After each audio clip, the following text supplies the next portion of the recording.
মোমবাতিটা নিজেই জানে না তার ভিতরে জড়িয়ে থাকা সুতাটা একদিন তাকে তিলে তিলে শেষ করে দিবে।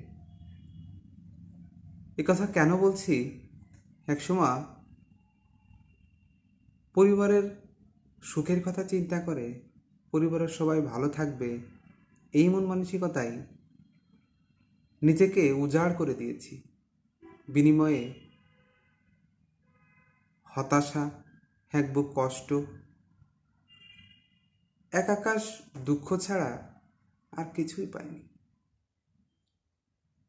মোমবাতিটা যেমন নিজে জ্বলে পুড়ে অপরকে আলোকিত করে, চারপাশ আলোকিত করে, আমিও ঠিক একসময় একই কাজ করেছিলাম, কিন্তু বিনিময়ে কিছুই পাইনি। শূন্য হাতে সবাই ফিরিয়ে দিয়েছে আমাকে, এবং সেই পাওয়াটা হয়েছে খুব হতাশার।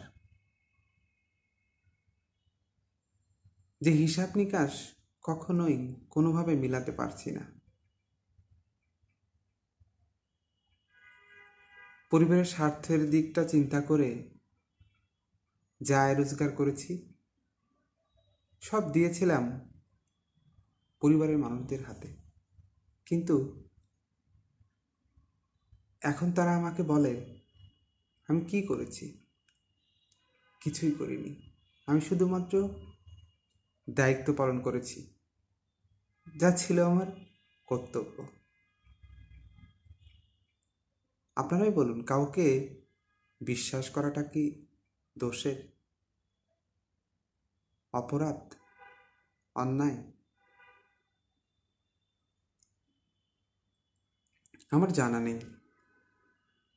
আপনাদের কারো জানা থাকলে কমেন্ট বক্সে অবশ্যই জানাবেন।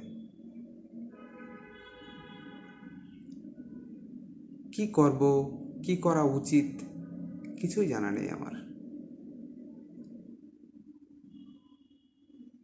স্বার্থের দুনিয়ায় কেউ কারো নয়।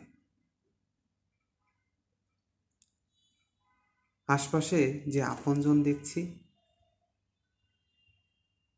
উপরে আল্লাহ আর আমার আমি ছাড়া আর সবই বিজ্ঞাপন। সত্যি বিশ্বাস করুন, বিজ্ঞাপন। আপনি যতদিন দিতে পারবেন, খাওয়াইতে পারবেন, পড়াইতে পারবেন, ঠিক ততদিনই আপনি ভালো থাকবেন পরিবারের কাছে।